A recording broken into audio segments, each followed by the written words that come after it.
За хэдүүлээ яг энэний талаар ярилцъя. Тэгээд би яг энэ бичлэгийг 2026 оны 3 сарын 10-нд бичиж байна. Тэгээ миний олж мэдснээр 3 сарын 10-ны өдөр Facebook дээр, сошиал медиа дээр тархсан бичлэгийг үзсэн байх гэж бодож байна. Өсвөр насны нэг охиныг өсвөр насны хэсэг бүлэг хүүхдүүд зодож байгаа. Хүнд бэртэл учруулж байгаа. Тэгээд хувцсыг нь тайлж байгаа гэдэг нэг юм ёс бус үйлдэлүүд хийж байгаа ийм бичлэг тархсан байсан. Тэгээд яг ийм өсвөр насныхны дээрлэхэлтийн энэ асуудал ингээд томчууд бидний хувьд заяа гадарлаад мэддэг сэдв юм шиг хэрнээ яг одоо өнөөдрийн байдлаар өсвөр насныхны дунд дээрлэхэлт гэдэг асуудал бүр ингээд бидний мэдхээс цааш бүр яг ийм том хар ангал өөр юм ертөнц болцсон байгаа юм байна гэдгийг бид нэр яг энэ бичлэгээр өмнө гарсан бас бус хэрэгүүдээс мэдэж авлаа. Иймэрхүү хэрэгүүд ингээд ийм баримттай ингээд сошиал медиа дээр ч юм уу ил болохоор би зүгээр яг нэг юмд амар гутардаг заяа. Ингээд зүгээр ямар ч юм гаргалгаа байхгүй. Тэгээд одоо яах вэ гэдэг юм байхгүйгээр бид нэр ингээд амар хөөсөрдөг. Тэгээд ер нь бол нэг хэд хоногийн дараа мартагдаад алга болчдөг. Би энэ бичлэгийг өнөөдөр олж үзчихээд ингээд эхлээд бол ер нь ингээд бүтэн гүйлгэж үзэж чадаагүй. Би ингээд миний гар салгалаад ингээд айгаад исэн. Яг тэр хэрээг үйлдэж байгаа, тэр бичлэгийг хийж байгаа хүүхдүүдээс би айгаад исэн. Тэгээд өөрийгөө би яг ийм том хүн, насан турш хүн гэдэгтээ бас ингээд эргэлзэж байгаа байхгүй тий. Тэгээд хэсэг бодож ийснаа сошиал медиа дээр болоод өнгөрдөг тий, яригадад өнгөрдөг ийм зүйл биш. Чадхайгаа хэрээр жоохон ч гэсэн нэмэр болъё, жоохон ч гэсэн бидэнд ер нь бол гаргалгаа хэрэгтэй байгаа байхгүй юу. Тэгэхээр гаргалгаа гаргахад жоохон ч гэсэн тус болёо гэдэг үднээс энэ бичлэгийг хийж байна. Хамгийн эхлээд хэдүүлээ яг одоо энэ өсвөр насныхны дунд болоод байгаа дээрлэхэлт яг яаж явагддаг вэ? Ямар процесс болоод байгаа юм гэдгийг нэгт ойлгох хэрэгтэй гэж би бодож байна. Бид нар бүр ингэж ойлгох юм бүр оон чалга. Тэг яг тэр бичлэгийг үзээд oh my god энэ яг хүүхдүүд мөн үү гэдэг мэдрэмж надад төрж байгаа байхгүй юу? Хоёрт болохоор одоо тэгвэл яах ёстой юм бэ? Бидэнд харагдаж байгаа те ил гарсан нь энэ болохоос биш бидний мэдхгүй бүр жуман хэрэг болж байгаа гэдэгт би бүр итгэлтэй байна. Өөрийнхөө хэмжээний хийдэг судалгааны ажил зарим ганц хоёр нэг баримтат кинонуудыг гүйлгэж харж үзлээ. Тэгээд тэрнийхээ дагуу ер нь бол нэг юм жоохон баримт судалгаа суурьтай ярих гэж оролдож үзье. Тэгээд би мэрэгжлийн хүн биш, би ямар нэгэн сэтгэл судлал те сэтгэл зүйчийн ойлголт миний хувьд бол маш бага бараг байхгүй гэж хэлж болно. Тэгэхээр яг энэ салбарт ажилладаг мэрэгжлийн хүмүүс ах юм бол миний буруу зүрээр ярьж байгаа зүйлсийг засаад өгөөсэй гэж хүсэж байна. Ер нь засна гэхээсээ илүүтэй та яг мэрэгжлийн хүн юм чинь яг энэ хэрэг дээр өөрийнхөө дуу хоолойг бас чадах хэрэгээрээ хүргээд өгөөч гэж хүсмээр байна. Гараад байгаа шалтгаан нь тэгээ дээр нь юу юм их болоод байгаа, хүнд болоод байгаа шалтгаанууд нь юу юм бэ гэдэг зүйлийг харж үзлээ. Тэгэнгүүт за бидний түгээмэл мэддэг юмнууд бол нэлээд байсан. Тэднүүсийг бол хальт дуртаад явъя. Эхнийх нь гэр бүлийн орчин. Гэр бүлийн хүчирхийлэл харж өссөн хүүхэд бол яг аав ээжээс харж сонсож мэдж сурснаа найзуудаа ангийнхандаа хүрээлэлтэй гаргах магадлал айгүй өндөр байдаг. За хоёр дахь нь болохоор сургуулийн хамгаалтын систем маш бага. За ямар нэгэн сэтгэл зүйчийн хүрэлцээ бага. Сургуульд нь ямар нэгэн сурагчдын дунд бүли боллоо гэхэд тэрийг олж илрүүлэх арга барил байхгүй. Арга барилаас гадна хүүхдүүд нь сургуультай итгэх итгэл маш бага тий. Сургуулийн аль нэг албан тушаалтанд ийм хэрэг, ийм бүли, ийм дээрлэхэлт болоод байна гэдэг талаар хэлэхээсээ ч айдаг ийм нөхцөл байдалд байдаг. Миний хувьд хамгийн чухал гэж бодсон шалтгааны нэг байсан. Хариуцлага тооцдоггүй. Ямар нэгэн хэрэг мэдэгдлээ ил гарлаа гэж бодоход тэрэнд яг тохирсон шудраг хариуцлага нь тооцогддоггүй. Учираас хүүхдүүдэд ийм хариуцлагын мэдрэмж бага болж ирээд окей энэ болох юм байна. Дээрлэхэлт хийхээр ямар нэгэн үр дагавар байхгүй, би ямар нэгэн хариуцлага надад тооцохгүй юм чинь гэдэг мэдрэмж суудаг болохоор хин нэг дээрлэх шалтгаан нь улам нэмэгддэг гинэ. Сошиал медиа.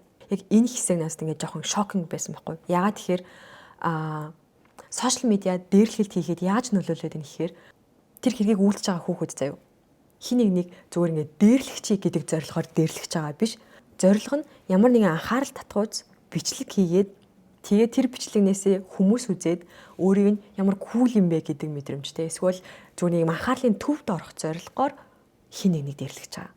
Зүгээр хин нэг дээрлэх гэдэг нь зорилго нь биш. Энэ шалтгаан болохоор яг сүүлийн жилүүдэд бүр яг ийм дээрлэхэлт нэмэгдэж байгаа шалтгаануудын ингээд хамгийн топуудын дунд байж байгаа байхгүй юу.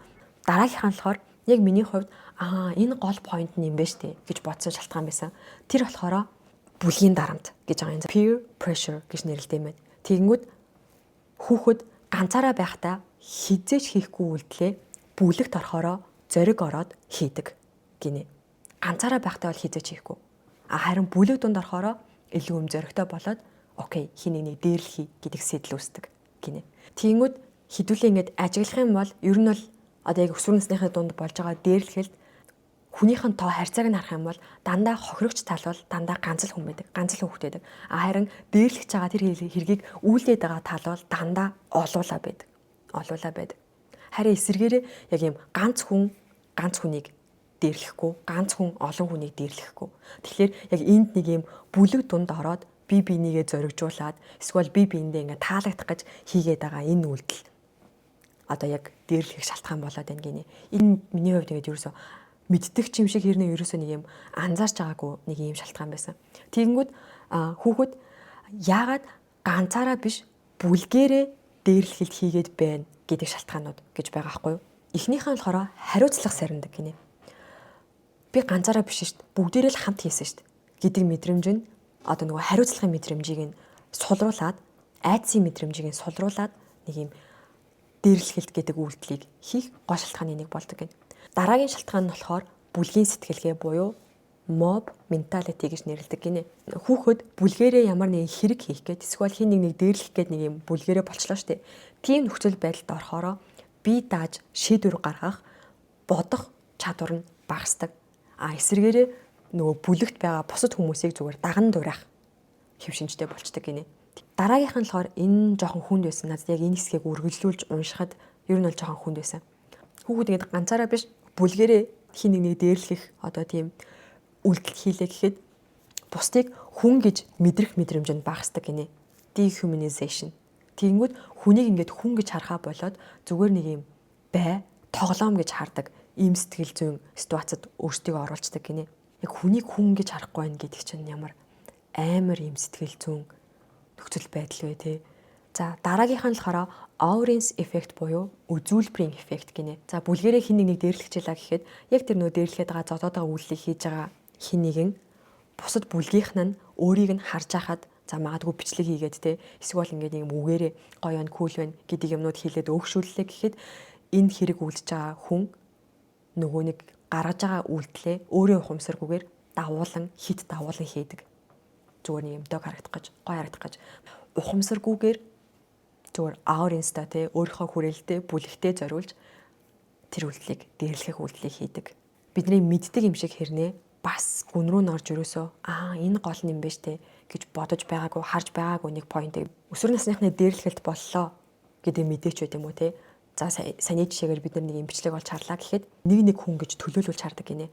Одоо зодуулсан, дээрлэхүүлсэн хүн, зодсон, дээрлэхсэн хүн гэдэг яг нэг юм хоёрхан хүн тэр хэрэгт оролцоотой байдаг юм шигээр хардаг гинэ. Гэтэл өсвөр насныхны хувьд энэ нь хизээч яг нэг юм нэг буюу хоёр хүний процесс үйл явдал биш. Маш юм бүлгийн шинжтэй олон хүний оролцоотой процесс болж өнгөрдөг юм байна. Бүлгийн хүчирхийлэлд оролцогч талууд дээрлэгч энэ бол хөвчлэн нэг хүн байдаг гинэ. Дээрлэгчийн хувьд зүгээр л бүлэг дундаа лидер болох сонирхолтой. Тэгээд бусдын анхаарлын төвд байх сонирхолтой. Хохирогч тал мөн их хөвчлэн дандаа ганц хүн байдаг. Олон хүний дунд ганцаархнаа байгаа учраас айдас дарагдсан хин нэгэнд одоо нөгөө хэлхээс имээдэг илүү нуух талдаа байдаг. Дагалдаж оролцогчд буюу followers. Энэ хүмүүс болохоор хизээж дээрлэх үйлдэлийг эхлүүлдэггүй заяа. За магадгүй хин нэг дээрлэх хичээлээ гэхэд гарыг нь барих. Эсвэл одоо нөгөө дээрлэх хичээлээ гэхэд бичлэгийг нь хийх. Иймэрхүү характертай хүмүүс байдаг гинэ. Тэр хүмүүсийн зорилго нь болохоор хизэж хиний нэг дээрлэхий гэдэг зорилго байхгүй зүгээр тэр бүлэг дунд байгаа хүмүүстэй таалагдах зорилготой. Хамгийн сонирхолтой хүмүүс. Энэ хүмүүс болохоор bystanders буюу зүгээр ажиглагчид. Бүлгийн нэг гэж явдаг. Гэхдээ дээрлэхэлтэнд гар бие оролцдоггүй. Гэхдээ тэр дээрлэхэлт болж байгаа процессыг хөндлөнгөөс хараад байж байдаг. Бүлгийн 60-80% эзэлдэг гэж байгаа байхгүй юу? Тэнгүүт бүлэг нэг 10 хүнтэй байлаа гэж төсөөлөхөд хамгийн багадаа 6 хүн нь зүгээр ажиглагчид байдаг гэсэн үг. Ямар мэдрэмжтэй байд юм бэ гэсэн чинь ихэвчлэн энэ үйлдэл буруу да гэдгийг ингээд мэддэг. Гэхдээ дуурч чаддаг. Яагаад дуурч чаддгүй вэ гэхлээр магадгүй энэ дээрлэхэлтийн дараагийн байна хэрвээ дуурчих юм бол би болох юм байна гэдэг айдас төрдөг. Хоёрт нь болохоор за би дуурайд яах вэ? Өөр хин нэг нь дуурайд эсвэл өөр хин нэг нь тусалж магадгүй баха гэдэг мэдрэмжтэй байдаг хүмүүс гинэ. Энд саяны задарсан ил болсон бичлэгэн дээрээс ч гэсэн бид нар харлаа штэ. Айгүй олон тэр үнэхээр шокны байсан. Яагаад тийм олон хүүхдүүд байгаа юм бэ? Яагаад хинэнч дуурахгүй байгаа юм бэ гэдэг бодол хүн болгонд төрсөн баг.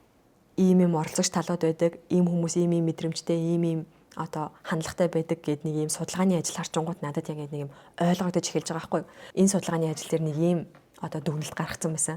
Ажиглагчид дундаас за одоо нөгөө 6 хүн дундаас хамгийн багадаа 1-2 хүн нь дуурахад болооч гэж хэлэхэд ийм дээрлэхэлцтэй холбоотой гэмт хэрэгүүдийн 50-60% нь ингээд зогсох болох боломжтой байдаг гинэ. 50-60% нь 2 хүн дуурахад болооч гэж хэлэхэд. Энийг уншчаад ер нь бол би яг энэ бичлэгийг хий гэж бодсон.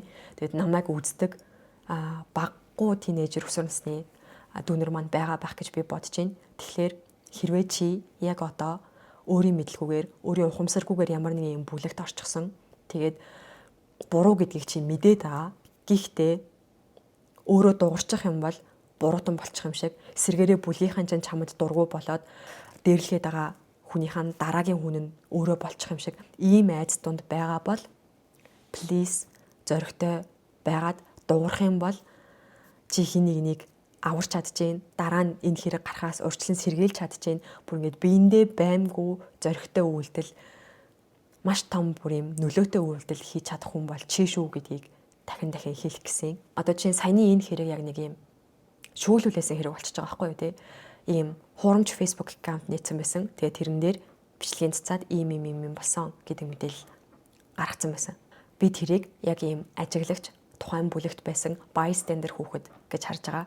Бүлгийн хүүхдүүд яг ингээд ийм private notes groupтэй тэрэн дээрээ хин нэг дээрлэж зодож байгаа хүчрхийлж байгаа бичлэгүүдээ би эндээ үзүүлж тэрнээсээ кайф авдаг тий.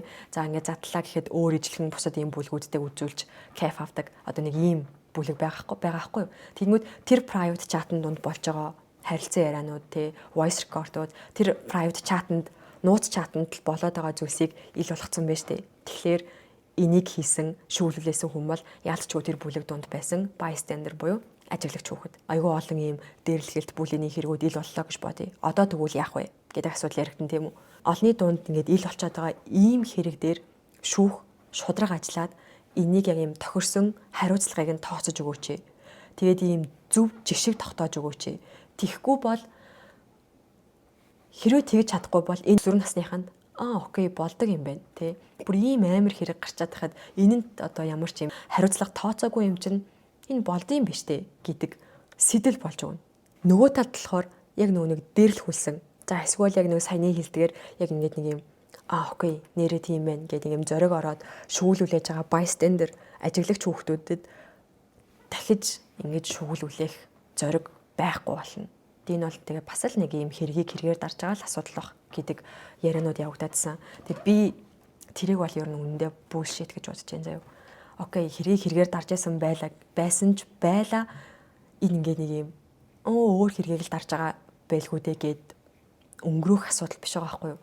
Яаж тийм бичлэг, яаж тэр айлын жоох охиныг тэгж амар өвдөж, тэгж амар уйлж байгаа тийм бичлэгийг харчаад окей, энэ бол өөр нэг хэрэгээр дарж байгаа асуудал гэд өнгөрж чадчихна. Тэнгүүд биднэрт зүгээр нэг юм жоохон нэг юм ухамсартай сэтгэлгээ, жоохон нэг юм тархалаатай байдал ер нь монголчуудад амар хэрэгтэй. Яагаад тэгэхээр окей, за боли энэ зүгээр нэг юм ямар нэг хэрэгээр дарж байгаа асуудал байсан байлаа гэж бодоход тэр даруулах гээд байгаа хэрэг нь юу юм? Дарах гэж гарч ирсэн хэрэг нь юу юм? Аль алинд нь л юм нухацтай хандмаар байна шүү дээ. Одоо нөгөө нэг шүүл үлээгээд ийм юм боллоо гэдэг бичлэг задраад гарч ирж байгаа сайн хэрэг. Гэхдээ нэгт энд нэг юм анхаарах ёстой юмнууд байдаг юм байна. Тэнгүүд тэр бичлэгүүд дээр нөгөө хохирогч хүүхдүүдийн царайг юусоо нуугаагүй байсан. Ямар нэгэн гэмт хэрэг гарлаа гэхэд хохирогчийг хамгийн түрүүнд хамгаалах ёстой байдаг юм байна. Байх ёстой ч гэж бодож байна. Тухайн хэрэг үйлцэн хүүхдүүдийн нэр ус те ингээд гэр бүлийн мэдээллүүд ийм гэд ер нь бол хувийн мэдээллүүд 80% их задарсан байсан. За тэр бас ер нь бол зүг хэрнээ бас айгүй юм том сөрөг зүйлээ дагуулж идэв гинэ. Тэр нь юу юм бэ гэсэн чинь цагдаагийн байгууллага тухайн хэргийг шалгаад мөрдөн шалгах процесс ингээд явагддаг юм байна л да. Хэрэгтэн талын хувийн мэдээллүүдийг хэтэрхий их одоо зарлах нь, нийтэд зарлах нь тухайн хэргийг бүрэн шийдэгдэхэд саад болж байдаг гинэ. Яаж саад болдог вэ гэхлээр тухайн хэрэгтэн баримтаа устгах одоо олон нийт бүгдээрээ үзсэн байгаа бичлэгээс гадна өөр одоо баримт болж болох үс одоо бичлэгч байт юм уу, текст байт юм уу, чат мессеж байт юм уу те тэдгээр зүйлсээ устгах. За тэгээд дээр нь гэрчүүдийг ятгах те ийм байдлаар одоо нөгөө хэрийг бүрэн шийдэгдэхэд саад болдог юм байна. Миний дахиад нэг хэлэх гэсэн юм болохоор би өмнө нь яг нэг маркетингийн салбарт ажилладаг байхдаа цагдаагийн байгууллагатай хамтарч нэг аян дээр нь ажиллаж үзчихсэн байхгүй юу. Тэгэнгүүт энд чинь бас ингээд баггүй мөнгө зарцуулагддаг юм байна штэ гэдгийг мэдж олж харж ирсэн. Ингээд нэг юм аян нэртэй, нэг юм гоё нэртэй, гоё слогонтой. За тэгэнгүүт ингээд нэг юм олон дагагчтай хүмүүсээр ингээд одоо зураг мураг ямар нэг юм бариулаад зургийг дарцсан байдаг ч юм уу те. Тиймэрхүү зүйлс яг хэр үр дүнтэй байдаг вэ гэдэг дээр би зүгээр эргэлзээд байгаа байхгүй. Зүгээр юм тэрийг хийж байгаа цагдаагийн байгууллагт би буруу өгөхгүй шүү. Зүгээр яг өөрсдөө тэрийг үр дүнгүү гэдгийг нь мэдгүйгээр зүгээр юм ингээд соёнгийн өрлөгтэй ингээд юм өөрийнхөө хувьд хийх ёстой гэд хийгээд байгаа юм шиг санагдаад. Тэгээд тэрэнд зарцуулах төсөв мөнгө хэрвээ байгаа бол тэрийг зүгээр нэг юм жоохон чухлын дараалал гаргаад арай өөр зүйл зарцуулах ёстой юм биш үү гэх гэж би бодоод байна. Тухайн хүмүүсийн те ингээд нэг юм цааш сурч боловсрох эрхийг нь хасаад ихтэй зургуулд оруулдаггүй баймаа гэдэг тиймэрхүү санаачлагууд явж байгаа шүү гэсэн. Би тэрний зөв бурууг мэдэхгүй байна. Бусад улсуудад яадаг юм бол гэдэг нэг жоохон хайж үзлээ. Тэгэнгүүт Солонгос, Японд болохоор ингэдэг гинэ. Бодлого нь болохоор улсын их орны хөгжил бол ер нь бол боловсрал. Ийм боловсралтай, эмпати сайтай, EQ сайтай ийм боловсон хүчин бэлтгэж гаргах. Тэгснээрээ улсын их орн хөгжнө гэж үздэг. Гэмт хэрэг хийсэн хүүхдүүдийн хувьд ямар арга хэмжээ авдаг вэ гэсэн чинь тохирох хэмжээний хорихлыг нь өгсөн бол хажуугаар нь заавал ийм цасан хүмүүжүүлэх, сургаалттай сэтгэл зүйн засал дахин хүмүүжүүлэх гээд иймэрхүү арга хэмжээнүүдийг түлхүү авдаг гинэ. Энд бас нэг юм сонирхолтой судалгаа хийсэн. Сайн нэг юм төрөлхийн муу хүн гэж байдаггүй. Нэг юм буруу орчинд, буруу бүлгийн нөлөөнд авцснараа буруу зан авир гаргадаг гэдэг нэг юм юу вэ штэ. Стейтмент үү штэ. Энийг батлах нэг юм юу судалгаа байд юм байна. Энэ болохоор Стэнфордын шоронгийн туршилт гинэ. 1971 онд Филипп Зимбардо гэдэг хүний туршилтын үр дүн гинэ. Тэгээ энэ туршилт нь яаж явагдсан гэсэн чинь Стэнфордын оюутнуудыг ийм цалинтайгаар ийм 14 хоног ийм хурамч шоронд байрлуулсан байгаа юм. Туршилтанд орсон оюутнууд бүгдээрээ яг нэг ийм зан төлөвийн хувьд сайн, зөв, ёс суртахуунтай гэд ийм оюутнуудыг сонгож энэ туршилтанд оруулсан байгаа юм. Оюутнуудыг хоёр хуваагаад нэг хэсэг нь харгалзагч болно, нөгөө хэсэг нь шоронгийн хоригдогч нар болно. За тэгээд 14 хоногийн хугацаанд та өөрсдөө шоронгийнхоо дүрмийг тогтоогоод одоо нөгөө хоригдогч нартаа харгалзагч нь яаж хандах уу, тэ ямар дүрм журамтай байх юм гэдгийг өөрсдөө зохиогоод 14 хоногт зүгээр нэг юм шоронгийн өдрүүд яаж өнгөрдөг вэ гэдгийг л зүгээр харахыг хүссэн юм гэдэг ийм туршилт явуулсан байгаа хгүй юу. Энэ туршилт 14 хоног явагдах хэрэгтэй байсан. Гэвч 6 дахь өдөр дээрээ зогссон. Яагаад гэсэн чинь зан төлөвийн хувьдтэй ингээд ийм сайн EQ, IQ сайтай, empathy сайтай гэдэг оюутнуудыг сонгож оруулсан боловч нөгөө нэг харгалзагч болсон оюутнууд нь бүр яг нэг ийм маш муу авирууд, муу характерууд гаргаж эхэлсэн гинэ. Хоригдогч болсон оюутнуудыг бүр ингээд ийм дээрлэх, хүчирхийлэх хандлагууд гарсан. Харин хоригдож байгаа талын оюутнууд бол сэтгэл зүйн хувьд бол бүр маш хүнд байдалд орж энэ туршилтыг би болмоор байна гэдээ бүр ингээд уйлан барин гуйжиж туршилтыг зогсоох дээр тулсан ийм туршилт болж байсан юм байна. YouTube дээр National Geography дээр ингээд ийм баримтын нэвтрүүлэг болоод орсон байсан. Жилийн өмнө орж ирсэн нэвтрүүлэг юм уу да. Тэгэд энэ туршилтыг сонирхвол энэ нэвтрүүлгийг бас үзээрэй. Энэ туршилтын үр дүн энэ Зимбардо гэдэг хүн юу гэж гаргасан гэхлээр яг л нөө түрүүний хэлснээр хичнээн бид нар ингээд ярьслах хийж үзээ тий ингээд судалгаа тест хийж үзээд зан төлөвийн хувьд зөв сайн гэсэн оюутнуудыг хамруулсан ч гэсэн нэг юм шоронгийн гэдэг нөхцөл байдалд оронгуутлаа өөрийгөө нэг юм харгалзагч тий хий нэг юм тушааж зааж хүч хэрэглэж болно гэдэг нөхцөл байдалд өөрийгөө оруулахад хинч яг нэг юм муу үйлдэл гаргаж эхэлдэг гэдгийг энэ туршилтаар баталсан байна. Амар сонирн байгааз. Тэгээ дүгнээд дахиад хэлье. Хэрвээ дүнраа үдчихвэл энэ бол огтхонч юм дог зүйл биш. Огтхонч тийм кул юм ерөөсөө биш. Чи зүгээр яг өөрийгөө кул гэдгийг хиндч нотлох шаардлага байхгүй, хинч таалагдах шаардлага байхгүй, хорвоо ертөнцийн дээр өөр хийж болох маш олон гоё юм байгаа. Маш олон ийм гоё мэдрэмж, гоё таашаал авч болдог өөр маш олон гоё юм байгаа. Тэгээд дахиад хэлье. Яг энэ нэг юм өөрийн мэдлгүйгээр те ухамсаргүйгээр нэг юм бүлэгт орсон. Тэгээд нэг юм буруу гэдгийг мэдээд байгаа хэрнээ айгаад зоригчин хүрэхгүй, хэлж чадахгүй байгаа бол чиний ганцхан гаргасан тэр зоригтой үйлдэл бараг хинэгний амь насыг аварч болохгүйц одоо тийм одоо үн цэнтэй үйлдэл байж болно шүү.